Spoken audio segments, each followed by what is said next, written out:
What's going on, guys? Welcome on back to Second and Short. I am Tyler Lauder, joined with our resident fantasy and dynasty expert, Jason.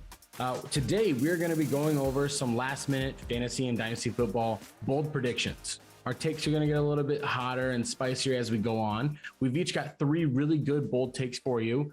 But before we do that, Jason, are you excited for the season to start?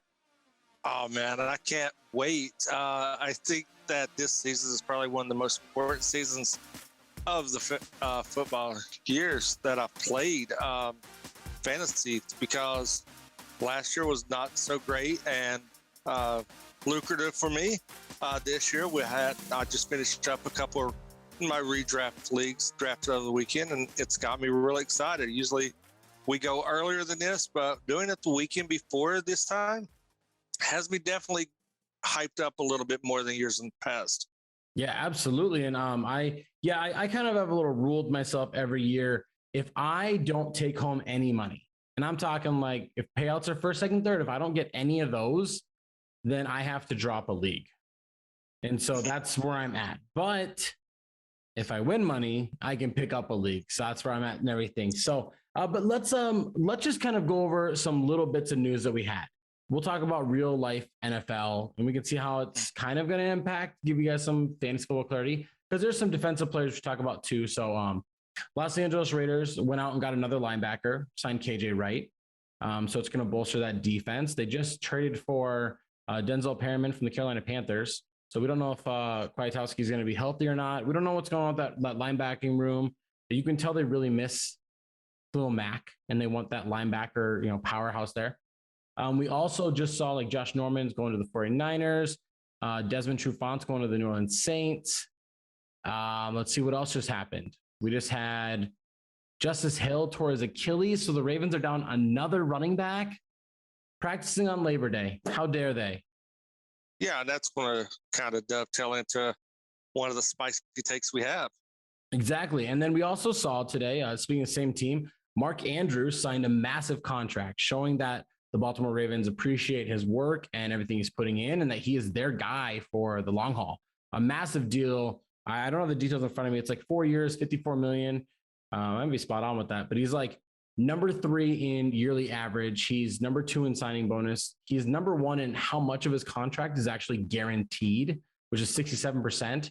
So good on him for securing his bag. He is Lamar Jackson's number 1 guy.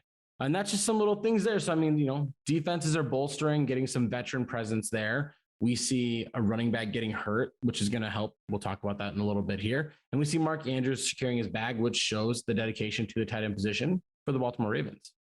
With all that being said, let's start with some takes, some hot, cold, whatever, some light takes. Jason, give us let's dip our toes into the hot tub. Let's not dive in, just dip our toes in. Give us a hot take that's kind of hot, but we can take it. Oh, well, I think that's going to be the what we alluded to earlier with Justice Hill going down. And I actually think that as my hot take, well, kind of warm take, I guess you could say, is Tyson Williams is actually going to finish with more fantasy points than Gus Edwards and be the running back 1 in Baltimore this year. That might have been a little more than a toe dip. I think you're like calf deep right now. But so let's talk about why this could happen. So last year we saw J.K. Dobbins get about like 850 yards. We saw Gus Edwards get about 700 yards. But what we know is that Gus Edwards is a power back. Tyson Williams is more of an elusive back. Granted, they did bring in 2 veterans in Devontae Freeman and Le'Veon Bell. They didn't leave the contracts at the time of recording this, but we know the Ravens kind of like to use that elusive guy a little bit more. So that theory being said, if Tyson Williams is replacing J.K. Dobbins, sky's the limit. Yeah, and I mean, you got to always factor, Lamar in there, getting his rushing yards as he will, even no matter if Dobbins was healthy or not. I think that bumps it up a little bit. His nature to run to get those intermediate first downs with his legs. But I really like Tyson Williams. I've went out and got him on many waiver wires that he was available on. And then, this news comes out today and it just bolsters him even more and makes me feel better about everybody that was sitting there thinking that Gus Edwards was going to be the man. A lot of reports coming out how good that Williams is looking, how, his shiftiness is working, how he's fitting into the scheme. So I feel really good about getting him for next to nothing on a lot of my waiver wires. And like I said, you can bring that veteran presence in. They need the depth anyways. I don't think it's going to factor in, but they do need the depth. So not talking about complete vacated target, because like we talk about vacated targets a lot for new receivers coming in, receivers leaving, but vacated carries is something that we can talk about with the Baltimore Ravens because we know they're going to run the ball more than they throw the ball. We know that they're going to finish in the top 5 for rushing attempts and yards because that's just their play style. That's who they are. Lamar Jackson rushes for like 140 attempts a year. And J.K. Dobbins last year, looking at my little notes right here, he ran for 134 rushing attempts. Obviously, there's other vacated attempts from other players that are no longer there and aren't playing. And Gus Edwards is probably going to pick up some of those. But just off the bat, if we gave Tyson Williams 134 carries, I mean, that's also 18 receptions that J.K. Dobbins had. I don't see why this couldn't happen. I do think Gus Edwards is going to get the start at the beginning.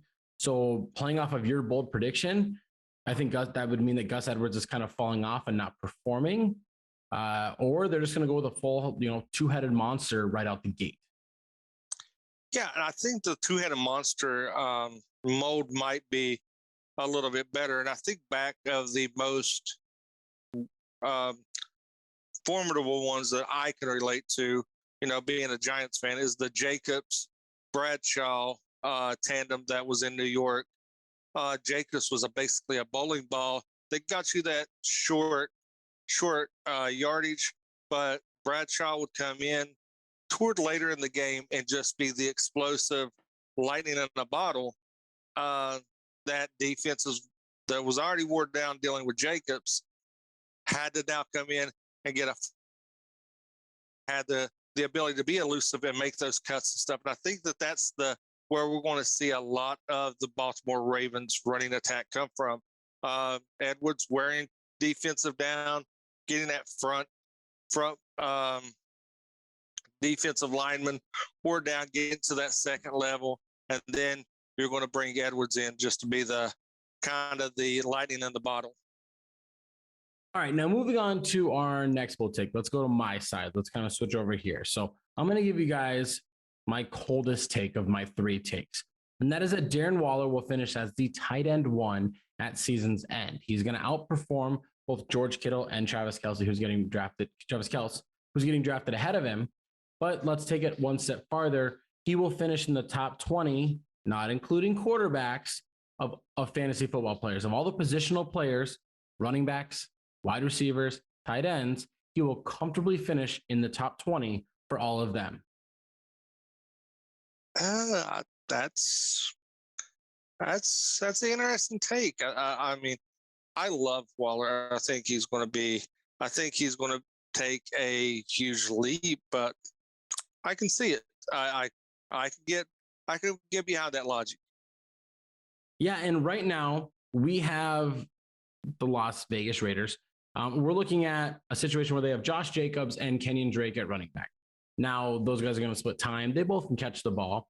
But then we switch on over to receivers, and there's a lot of upside. There's a lot of potential. There's a lot of hype and hope. And, oh, man, I think, but they're not knows. Like Darren Waller's, I know. What we have with the receiving room is we have guys like Bryan Edwards, who's supposed to take a leap up and is, as Carr said, he looks like a younger Devontae Adams. We have Henry Ruggs, who is really fast, and he's a good route runner, but we still don't know if he's going to be able to translate. I don't think he's a guy that can be a wide receiver 1. And then we have guys like Hunter Renfrow, Willie Snead, Zay Jones, guys that are at best slot wide receiver 3s, guys that are going to be supporting wide receivers. And in the end, we come down to Carr's favorite guy, which, to be honest, if he was on any NFL team, he would be their favorite guy outside of maybe Kansas City. But let's just kind of talk about what Darren Waller did in 2020. He had 107 receptions, 1,196 yards, 9 touchdowns. That's 146 targets were all that was generated. Now, for me to say he gets another year better, another year healthier, another year sober, it's something to celebrate for him. He's like 4 years sober. It's a great thing to talk about. I think he can take an uptake and those targets can maybe increase to 150, but I think he's going to get more touchdowns, more receptions, and more yards than he did last year. Yeah, I can see that because let's face it, the Raiders are not a good team. They're going to be playing from behind. So they're going to be throwing the ball a lot. And who better to throw to than your favorite target? Yeah, and I think that's just where it's going to lead to. So that's a cold take for us. Nothing very spicy, but that's where we're going to stay with that for me. So, Jason, you kind of already went calf in. So let's kind of go all the way in that hot tub. Let's go up to our waist. Let's sit down. Give us a hotter take than the last one you had before. This is going to be more than our waist. I'm pretty sure this is the old adage, out of the frying pan into the fire, hot take here. And I'm going to predict going in to next season, Mac Jones, QB1, coming off the board as the 12th quarter, at the worst 12th quarterback coming up. That should be coming off your board after his rookie season and not facing a sophomore slump. Now, that's a pretty hot take. That's spicy. It is very spicy. It is very spicy because based on what you're saying, if we're just looking at the landscape of current quarterbacks that we have, based on who we know, that already is taking Patrick Mahomes, Josh Allen, Kyler Murray, Lamar Jackson, Dak Prescott, Russell Wilson. That's the 6. We'll stop right there. That means that he is going to be in the conversation with the next 6 of Herbert, Lawrence, Tannehill, Brady, Rodgers. There's a lot of competition there, but Tom Brady was always in that same competition. He's always in that same conversation. And that's where the comparisons are. And if there's a parallel here where there's a complete balance of two sides of Mac Jones is what we all say he will be, and that is Tom Brady in Bill Belichick's offense with Josh McDaniels leading the way, then absolutely, this 100% could happen. This is a very hot take, though, because you're saying off his rookie year, which we've seen. We've seen guys have big rookie years and move up. We've seen guys like Robert Griffin, Cam Newton jump into that top 12, Joe Burrow, Justin Herbert now, actually.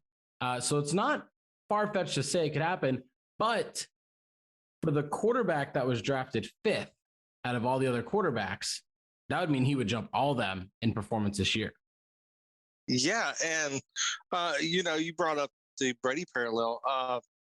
And what I like about that parallel is, one of Brady's most successful season, they ran a 2 tight end offense. What did New England go out and do? Sign 2 solid tight ends. Be it one of them's not a murderer or anything, but, in Hunter Henry and Smith. But I think this sets him up for success. Belichick has a way of making the guys that nobody expects to do anything be superstars. And I think that we're going to find out if the system really works. And I think it will, because I think Mac Jones in this offense is a perfect fit. I don't think that he could have went to a better scheme for his career than a Bill Belichick, Josh McDaniels offense. And it does make sense because he has those red zone options in Hunter Henry and kind of Geno Smith. He's more of a stretch the field type tight end, I feel, a nice little intermediate route guy.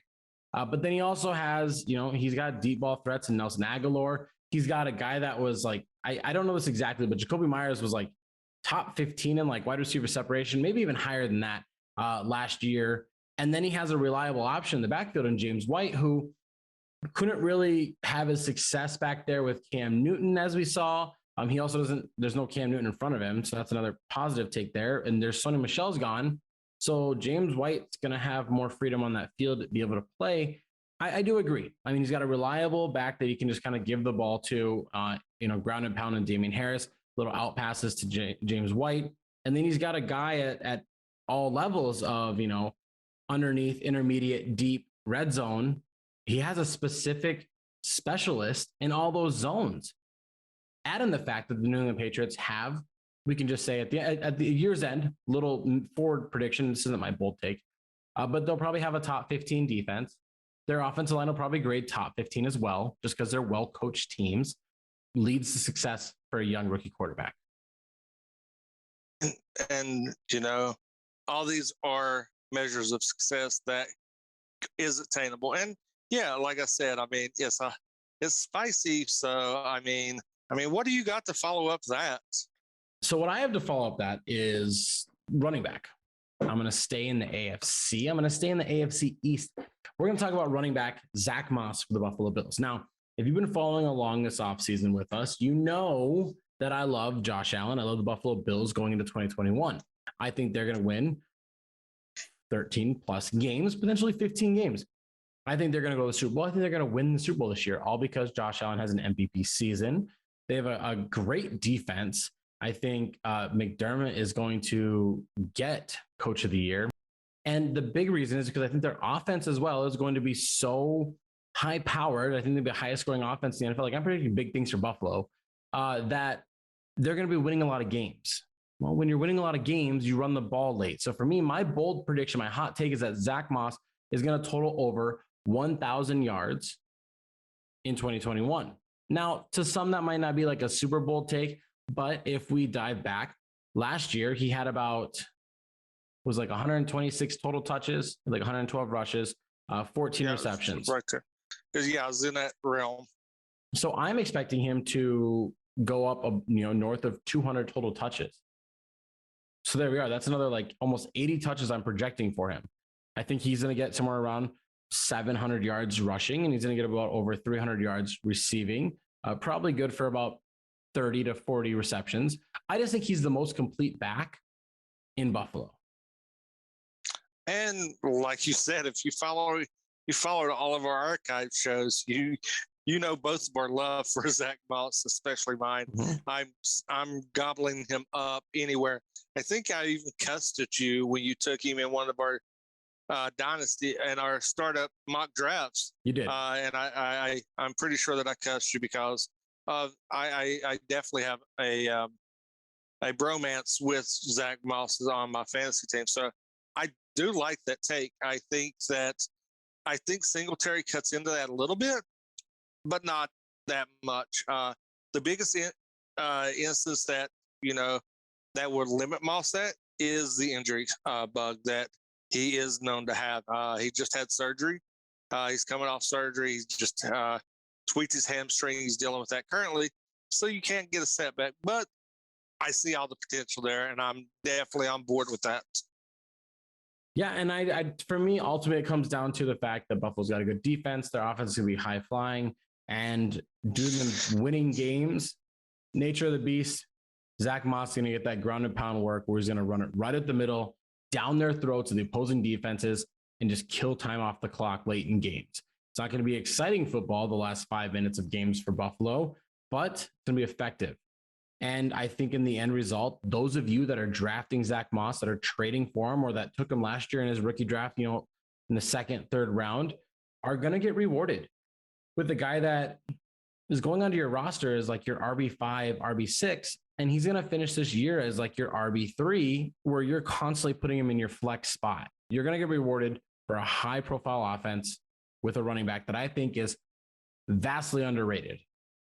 Now, I got a little hotter. We're both in the hot tub. Dive on in, man. Give us your hottest take for the 2021 season. Doesn't even have to be dynasty or fantasy. Just give us your hottest take. Everybody get their pitchforks ready, because this is one that I'm gonna get hate mail. I'm gonna get the angry tweets and everything. And we're going to the NFC North, where I think Justin Fields starts less than 9 games this year. I think this is a Andy Dalton offense. So yeah, go ahead, grab your pitchforks. Go ahead and at me on Twitter. Leave comments, tell me the craziness I am. If you follow our TikToks, you see that I'm not scared to go out on a limb and make some bold predictions. And I'll even own when I'm wrong. Thanks to injuries and seeing James Robinson stay in Jacksonville. But yeah, this is probably my hottest take. Everybody's on the Fields bandwagon, wanting him to start in Chicago. I think he holds a clipboard for more than 9 games. And I mean, honestly, that's fair because Matt Nagy is a weird guy. We do not know what's going on with him. I mean, we saw them go from, Mitch Trubisky to Nick Foles, back to Mitch Trubisky. We saw them struggle with, getting into that playoff spot. But he's a guy that for some reason doesn't seem like he wants to go to the future. Like, I think they drafted Justin Fields because Justin Fields fell, not because they were in love with him. Like, I think it was like, value's there. Let's get him. Simple as that. Like, let's go up and let's just make this move. We didn't expect him to be here. But I don't think it's a situation of like, we love him to the point that we're going to start him, because obviously they're not, because they promised Andy Dalton he's the starter. Well, don't promise people shit that they don't deserve. Sorry if you're Andy Dalton fans out there, but in my opinion, he's a career backup. He's in that place where he's a backup quarterback, come in when somebody gets hurt. We just saw the Chicago Bears with a very similar roster to what they have outside their quarterback position, kind of go 8-8. They went 8-8. They were a middle of the road team. When you're a middle of the road team, you're stagnant. You do one of two things. You rebuild or you get aggressive and you compete. Andy Dalton, plateau, keeps you right there. Justin Fields gets you competitive. It can help you. You can lose games with Justin Fields, and that's okay because he's a rookie. But you know what? If this happens, to the moon for you, man. Go to Vegas, because I think he could start as early as week 2. I think they're just protecting him from Aaron Donald is all they're doing. I got one question. Do you said they took him because he was there. Do you think this is a fear that they mess up like they did when they let Mahomes go by? Kind of. I think it was. I think when we're in the digital age where everything is just so in your face, like you can't have a phone with a sports app on it and not get notifications of somebody shitting on you for your poor drafting. And that doesn't, like, somebody can lie to you as much as they want. I just saw a little thing, and we're not talking about Jamar Chase, but somebody said, do you think his poor preseason is going to reflect on who he's going to be in the NFL?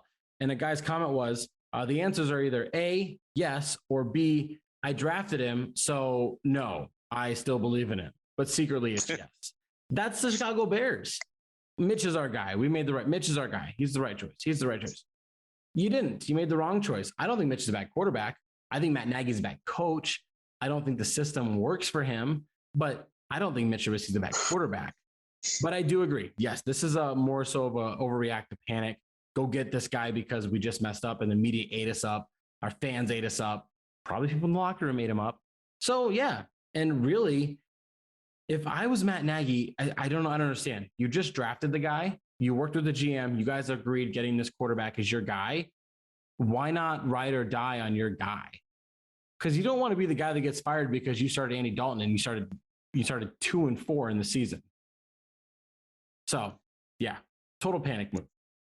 Yeah, I fully agree. But I mean, just throwing this out there. I mean, look at the Dallas Cowboys. I mean, they have a star-studded offense.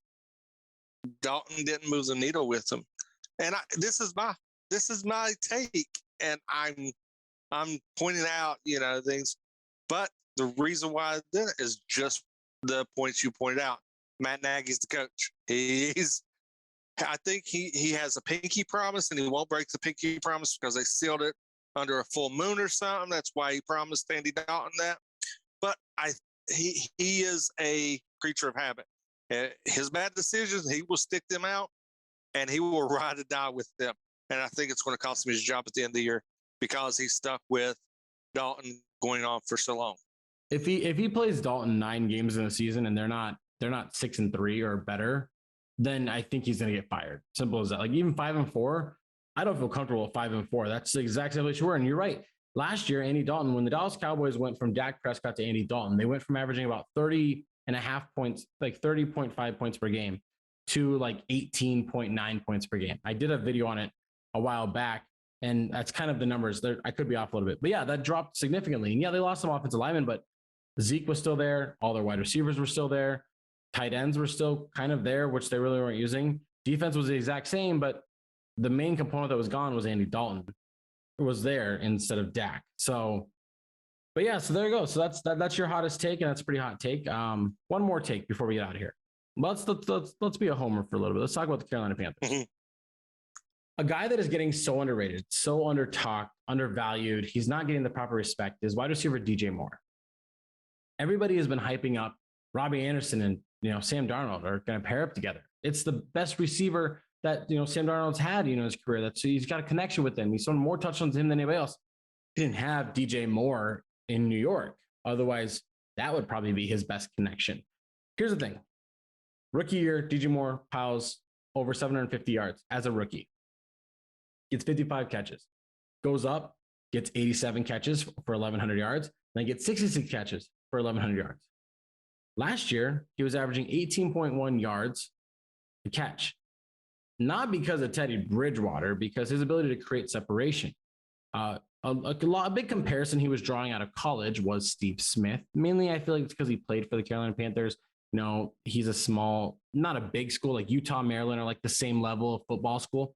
And they play the same style, but he's got a chip on his shoulder. Here's the thing. DJ Moore will finish as a top 12 wide receiver in 2021. And that is coming from a 20th finish last year. I think he takes another step up. I understand Terrence Marshall's there. I know Christian McCaffrey's coming back. For me, I don't think Marshall's going to dip into him too much. I think McCaffrey's still going to be his guy.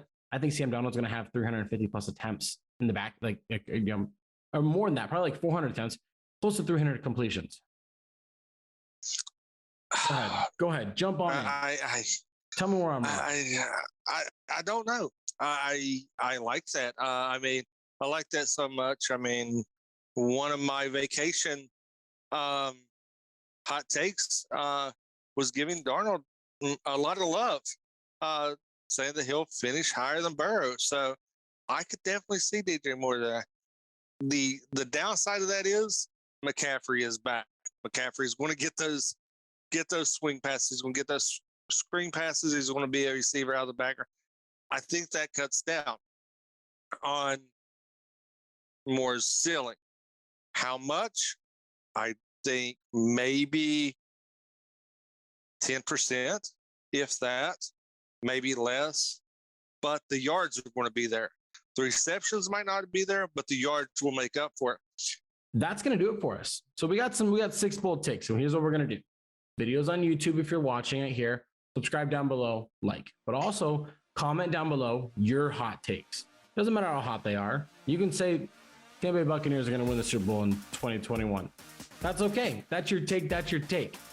But give us whatever your take is down below. Now, if you're getting some of these clips from TikTok, give us your takes as well. Let us know what you guys are thinking. Follow us on all of our social medias. You see them down below. Follow Jason on his Twitter, which is TZLEY822. There we go. And when we come back next week, we're going to talk about some guys that, are trending up and they're trending down. We'll give you guys some stock that we have in some players after their week 1 performance. And we'll tell you if it's time to panic right away. Thanks for listening, guys. Good luck in your first week of fantasy football.